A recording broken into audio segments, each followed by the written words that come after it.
ओम नमः शिवाय। श्री महापुराण रुद्र संहिता पार्वती खंड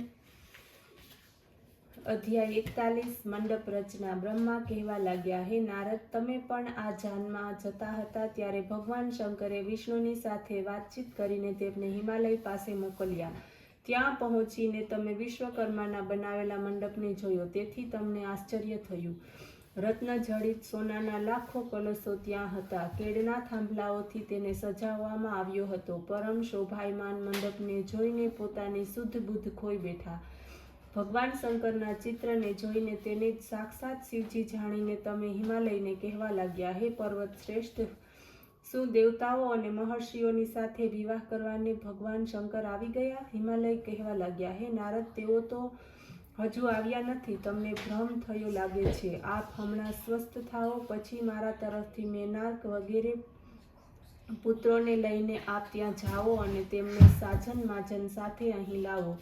ત્યારે મને મેનાર્ક વગેરે હિમાલયના પુત્રોને સાથે લઈને સદાશિવની પાસે આવ્યા। ત્યારે હું તેમજ વિષ્ણુ વગેરે દેવતાઓ તમને ઘેરીને પૂછવા લાગ્યા કે, હે નારદ, ત્યાંના શું સમાચાર છે? તમારો ત્યાં સત્કાર તો થયો કે નહીં?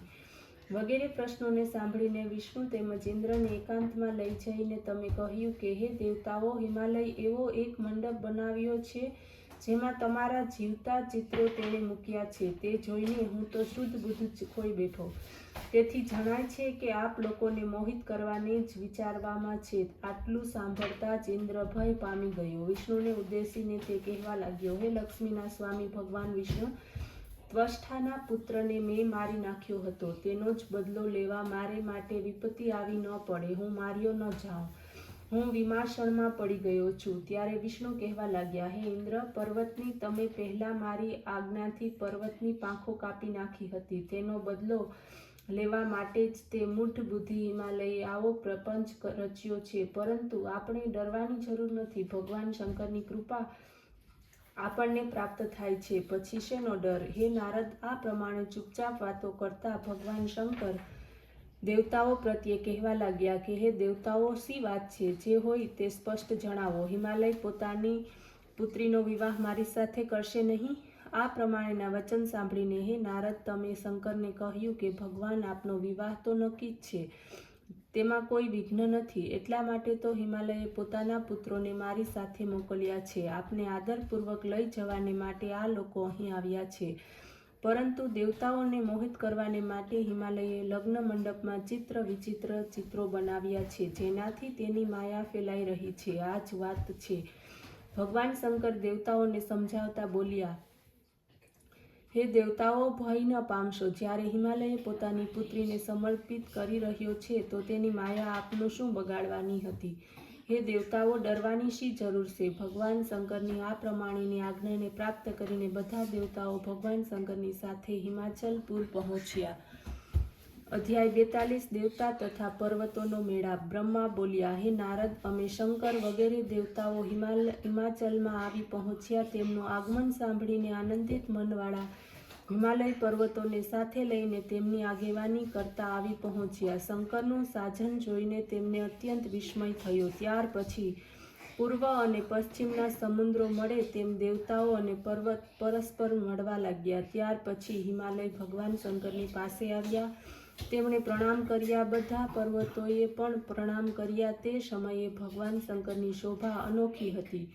અનેક આભૂષણોથી શોભાયમાન પ્રકાશમાન અંગોથી દિશાઓને પ્રકાશિત કરતા મહાદેવજી વરરાજાને રૂપે વૃષભ ઉપર સવાર થયા હતા। તેમને હિમાલયે વારંવાર પ્રણામ કર્યા। તેમની આજ્ઞાને ગ્રહણ કરીને તેમને દેવતાઓને ઉતારા વગેરેનો પ્રબંધ કર્યો। પછી વેદીની નજીકમાં આવીને સ્નાન કર્યું। ત્યાર પછી દાન પુણ્ય કરીને પોતાના પુત્રોને બોલાવીને કહ્યું કે તમે લોકો ભગવાન શંકરની જઈને પ્રાર્થના કરો કે અમારા પિતા હિમાલય પોતાના બંધુઓની સાથે આપને મળવાને માટે ઉત્સુક છે।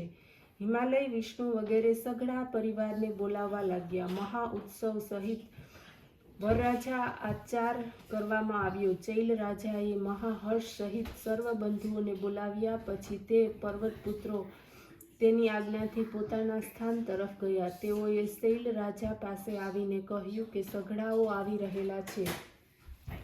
સર્વદેવો ગિરિની પ્રાર્થના સાંભળી અત્યંત પ્રસન્ન થયા. પછી સર્વદેવો તથા મુનિજનો પોતાનો સુંદર વેશ ધારણ કરીને શંકરની સાથે પ્રસન્ન થઈ હિમાલયના ઘેર ગયા. હે મુનિ, આ સમયે મેનાએ તમને જોવાની ઈચ્છા કરી તથા મુનિશ્રેષ્ઠ તેમને પ્રભુએ બોલાવ્યા.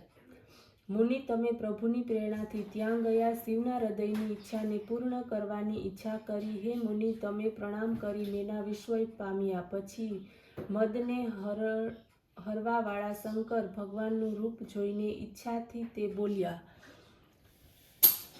અધ્યાય 43. શિવની અદ્ભુત લીલાનું નિરીક્ષણ. મેના બોલી, હે નારદ, શિવના દર્શન કરવાની મને ઈચ્છા છે. તેથી તેમનું રૂપ કેવું છે તે જાણી શકાય, જેને પ્રાપ્ત કરવાની ઈચ્છાથી પાર્વતીએ કઠોર તપ કર્યું હતું. હું તેને જોઈ લઉં તો આમ કહીને તેમને સાથે લઈને તેઓ ચંદ્રમાલા તરફ આવ્યા. આ બાજુ ભગવાન શંકર મેનાના આ પ્રકારના અભિમાનને જાણી ગયા. બ્રહ્મા અને વિષ્ણુને તે કહેવા લાગ્યા, મારી ઈચ્છા છે કે તમે બધા દેવતાઓ સાથે લઈને હિમાલયને ત્યાં પહોંચો. હું પણ મારા ગણોની સાથે પાછળ આવું છું. દેવતાઓએ આ આજ્ઞા માની લીધી. ત્યારે દેવતાઓને સજી ધજી તે જાનમાં સૌથી આગળ સુંદર વસ્ત્ર આભૂષણોથી સજ્યા ધજ્યા ગંધર્વો પોતપોતાના વાહનો ઉપર સવાર થઈને વાજા વગાડતા આવતા હતા. તેમની સાથે ધજા પતાકાઓ ફરકાવતા તેમના ગણ હતા.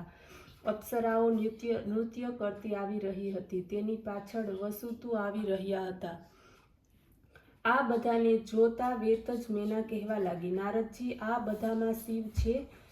ના ના, આ તો તેમના ગણ છે. નારદ બોલ્યા. ત્યારે મેનાએ વિચાર કર્યો કે જ્યારે શિવના ગણ આટલા સુંદર છે તો પછી શિવ કેટલા સુંદર હશે. ત્યાર પછી પોતાની સેના લઈ મણિગ્રીવ આવ્યા. આ પ્રકારે અગ્નિ, યમ, નિરુતરતી, વરુણ, વાયુ, કુબેર, ઈશાન, ઇન્દ્ર વગેરે એક પછી એક આવવા લાગ્યા. બહાવરી મેના પૂછવા લાગી કે આમાં શિવ છે?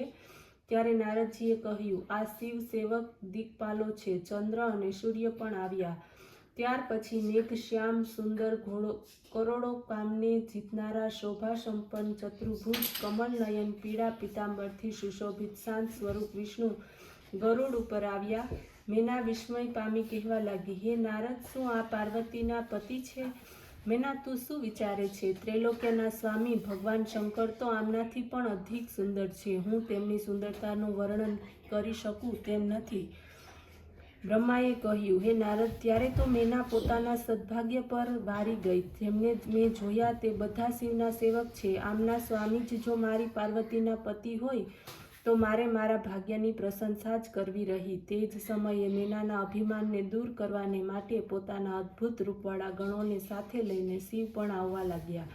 ભૂત, પ્રેત, પિચાસ વગેરે અત્યંત કુરૂપ ગણોની સેના આવવા લાગી. તેમાં કોઈ વાયુરૂપ હતું તો કોઈ વાંકી છૂંઢવાળું, કોઈના હાથ લાંબા હતા, કોઈની દાઢી લાંબી હતી, કોઈનું નાક મોટું હતું, કોઈક આંખ વગરનું હતું, કોઈ દંડ લઈને ચાલતું હતું તો કોઈક ઊભું થઈને ચાલતું હતું, કોઈક વાહનની પૂંછ તરફ મુખ કરીને બેઠું હતું તો કોઈક વાહનની ગરદન પર સવાર હતું, કોઈક સિંહ, કોઈક ડમરું તો કોઈકને અનેકો પગ હતા, કોઈકને હાથ નથી તો કોઈના પગ તૂટી ગયા છે. આ પ્રમાણે ઘણા કુરૂપ ભયાનક ગણ આવી રહ્યા હતા. હે નારદ, તમે તે સમયે શિવની તરફ સંકેત કરતા મેનાને કહ્યું. આ સાંભળતા જ મેના ભયને લીધે કાંપવા લાગી. એટલામાં જ 5 મુખવાળા, 3 નેત્રવાળા, 10 ભુજાવાળા, ભસ્માંકિત અંગોવાળા, મૂંડ માંડા પહેરેલા, વાઘાંબર પહેરેલા, પિનાક ધનુષ્યને ઊંચકતા, ત્રિશૂલને ખભા પર મૂકી કુરૂપ અને વૃદ્ધ બળદ પર સવાર થયેલા ભગવાન શંકર તેમને દેખાયા. નારદજીનો ઈશારો મેળવીને મેના તો અત્યંત ડરી ગઈ. ત્યારે હે નારદ, તમે એમને સમજાવતા કહ્યું કે હે મેના, આજ શિવ તમારી કન્યાના પતિ છે. બ્રહ્મા બોલ્યા, હે નારદ, તમારા વચનને સાંભળીને પવનનો સપાટો લાગતા જ જેમ જમીન ઉપર તૂટી પડે તેમ મેના દુઃખથી કાપતી પૃથ્વી પર ધડામ દઈને પડી ગઈ અને મૂર્છિત થઈ ગઈ. ઓમ નમઃ શિવાય.